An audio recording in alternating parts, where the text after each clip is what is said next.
Never are giving people time off as well to get their shots.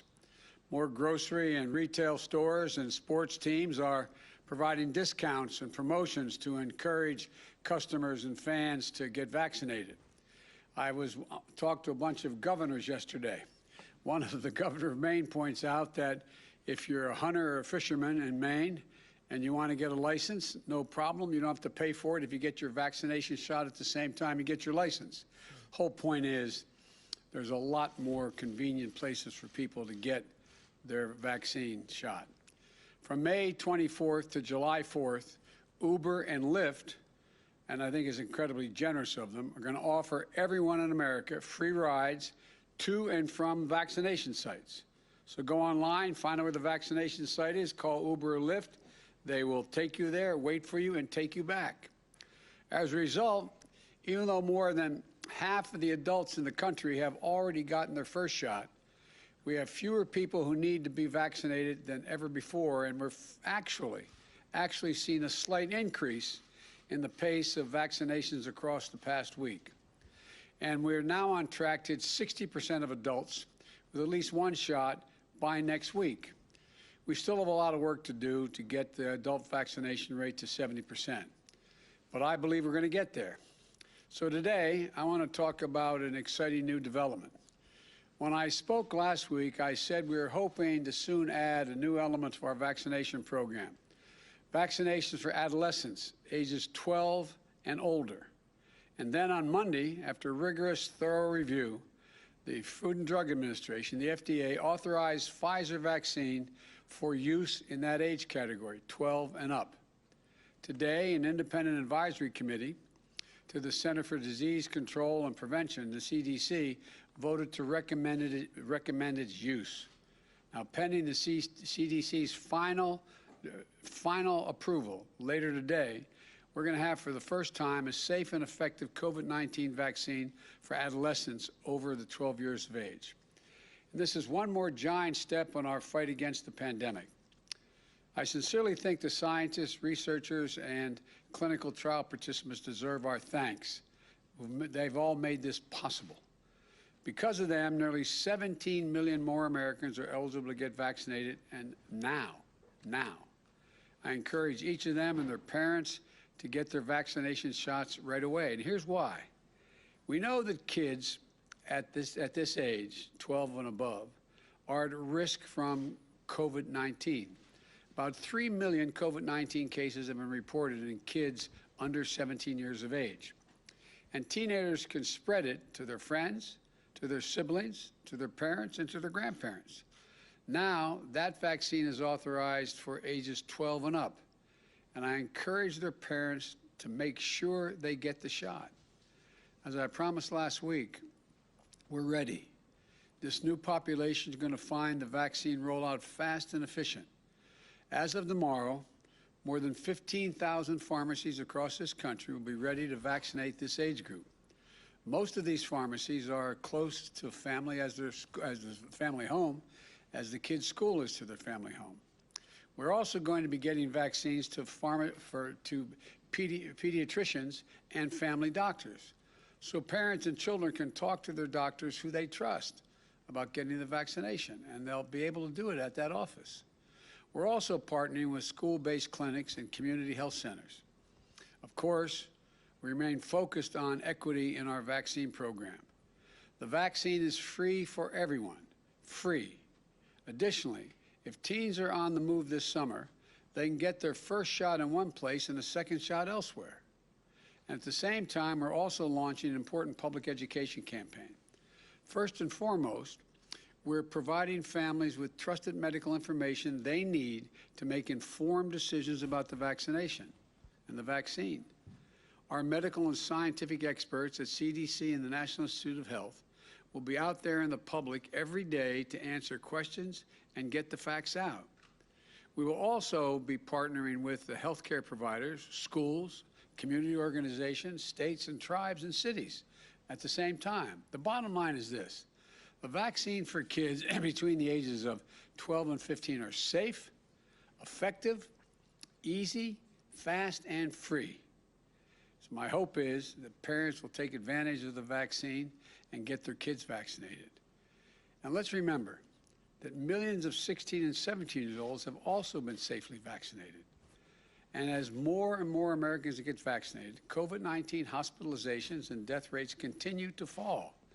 Today, the New York Times reported the number of COVID hospitalizations in the United States since April of 2020, right after the start of this pandemic, is the lowest. Safe and effective vaccines are curbing the spread of the virus, and they're saving thousands of lives, and allowing millions of Americans to start returning to a closer to normal life. As I said earlier, for everyone 12 years and up, it's never been easier or more convenient to get vaccinated. Visit vaccine.gov to find out where, or text your zip code to 438829. That is 438829. Text your zip code to that number, and you'll find the closest vaccine facilities to you at that moment. It's easy, it's convenient, and it's free.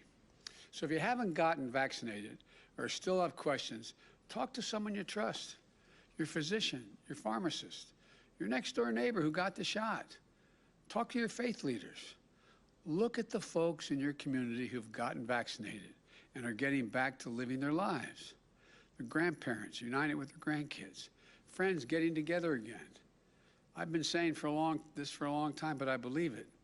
This is not a Democratic or Republican issue. This is about life and death.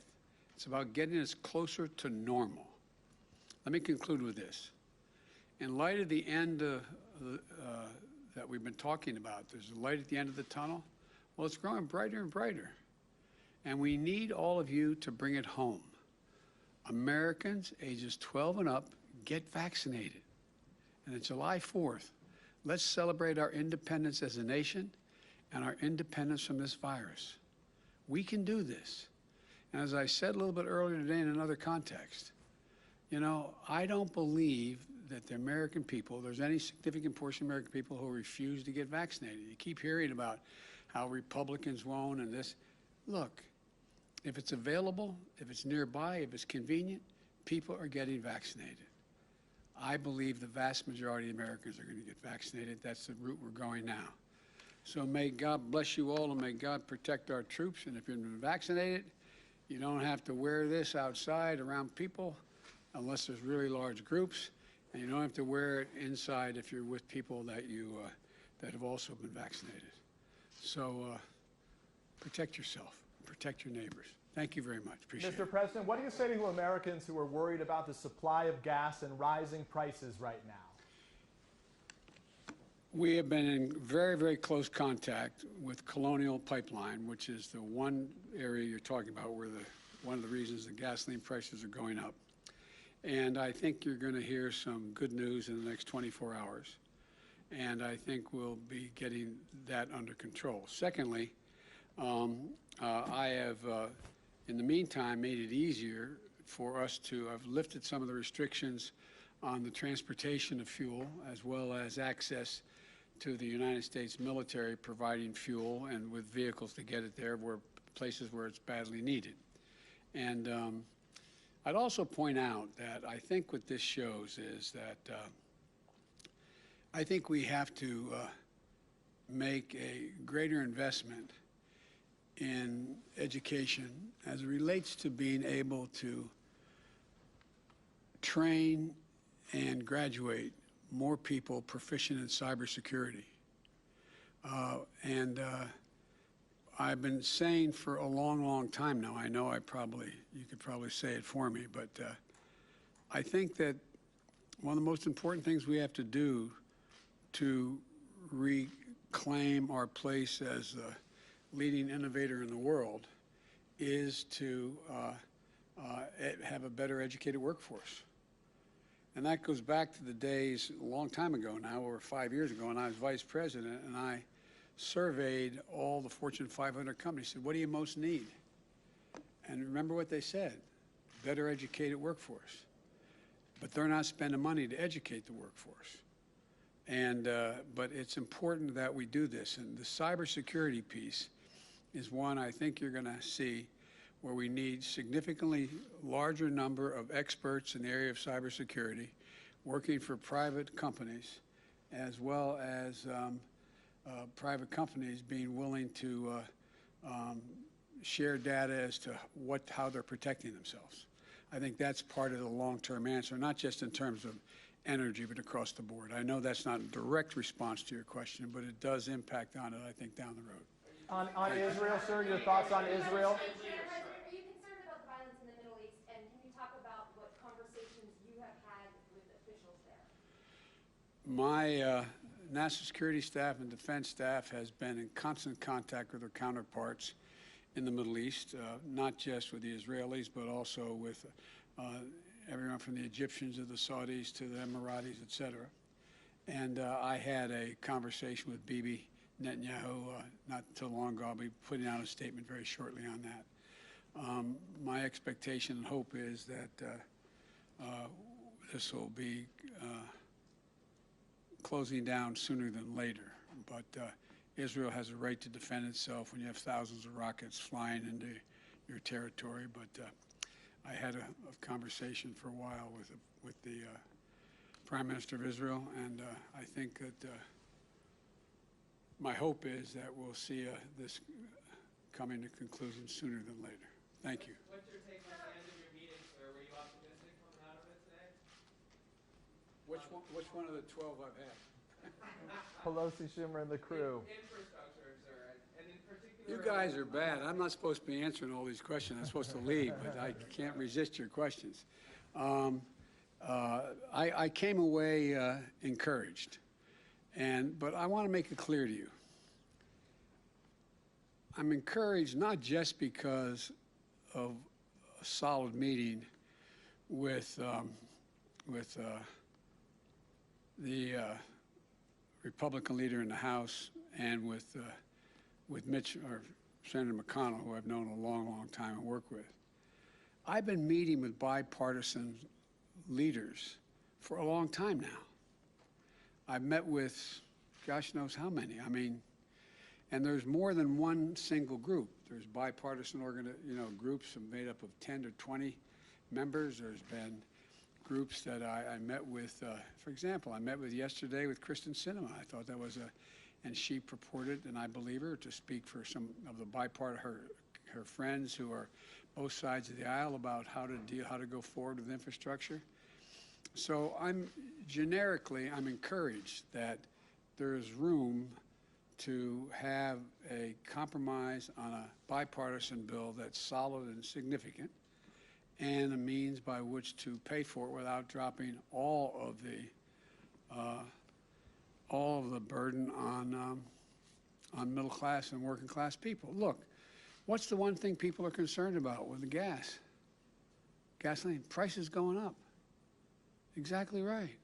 And it matters if you make $40,000 a year. It matters if you're a two-family person that's making $80,000, $90,000, two wage earners. It matters.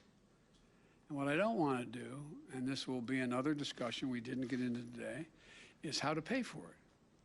And if everything is paid for by a user fee, well then, the burden falls on working class folks who are having trouble. We're getting them out of they're coming around, but this has to be a burden shared across the spectrum. Anyway, thank you, guys. Should Americans be worried about inflation, sir?